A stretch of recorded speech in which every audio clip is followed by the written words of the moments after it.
Have you ever walked through an ancient forest at night and felt as though something was watching you? Not a wild animal, not another person, but something older, something bound to the trees, to the land itself. In the heart of England's Windsor Forest, there's a legend that has haunted people for centuries.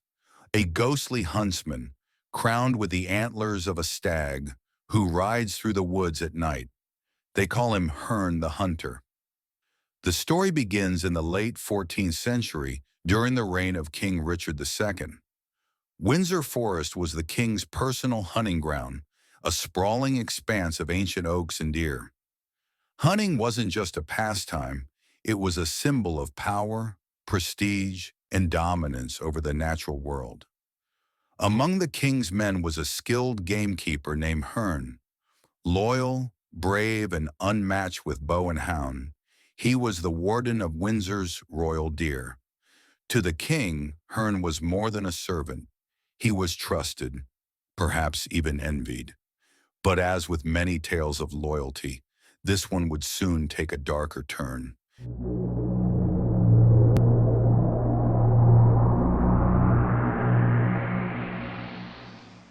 Welcome to The Hidden Scrolls, where we focus on history, folklore, and mythology. One winter's hunt, the king was charged by a great stag, an enormous beast said to be the spirit of the forest itself. Richard II was thrown from his horse, and the stag lowered its antlers to gore him. Hearn, without hesitation, leapt between them. The stag's antlers pierced deep into Hearn's flesh. The king was saved, but Hearn lay dying. Now here the story turns from history to legend. A mysterious figure appeared. A man some say was a sorcerer, others a druid of the old faith. He promised to save Hearn's life, but at a terrible price. The sorcerer cut off the stag's antlers and bound them to Hearn's head with a spell. At once Hearn's wounds closed and his life was restored. But he was no longer the same. From that day, Hearn bore the antlers of the stag, and with them came unnatural powers. The deer of Windsor obeyed him. The winds and shadows seemed to follow him. He was feared by his fellow huntsmen, whispered about behind his back, and jealousy began to grow. The other keepers accused Hearn of witchcraft. They said he had sold his soul to the forest, that his gifts were not of God, but of darker things. Some even whispered that the king favored him too much. Finally, Hearn was betrayed. His rivals spread lies, turning Richard II against him. Shamed, stripped of his title, and abandoned by those he had once led, Hearn fled into the depths of Windsor Forest. There, beneath an ancient oak, he hanged himself. But death was not the end of Herne the Hunter. On stormy nights when the wind howls through Windsor's branches, riders claim to see him still. A spectral figure on horseback, antlers gleaming like bone in the moonlight. Hounds bay at his side. His horn echoes through the forest. Some say he leads the wild hunt. A ghostly procession of riders and hounds who chase lost souls through the night sky. Others say he appears as a warning, a harbinger of disaster. During the English Civil War, when Windsor was seized by Parliament, Hearn was seen before fires, before deaths, before calamities. His horn was said to sound. Even Shakespeare himself wrote of Hearn in The Merry Wives of Windsor. There is an old tale goes that Herne the Hunter, sometime a keeper here in Windsor Forest, doth all the winter time, at still midnight, walk round about an oak with great ragged horns. For centuries, people pointed to a single tree in Windsor Great Park, Hearn's Oak. It was said to be the very tree where he hanged himself, cursed to stand until the end of days. Locals believed that when the oak was cut down, disaster would strike the monarchy. And strangely enough, it did. In 1796, the ancient oak was felled. Within a few years, King George III suffered a mental collapse. Some whispered that Hearn's curse had claimed him. A replacement oak was planted, then another, but each was struck down by storms. To this day, Windsor Park keeps a Hearn's oak, though no one knows if the ghost still lingers there. But what does Hearn truly represent? Some folklorists see him as a survival of Britain's pagan past, the horned god of the forest, Cernunnos, or even Herne as a form of the wild huntsman, half man, half beast, tied to the cycles of death and rebirth.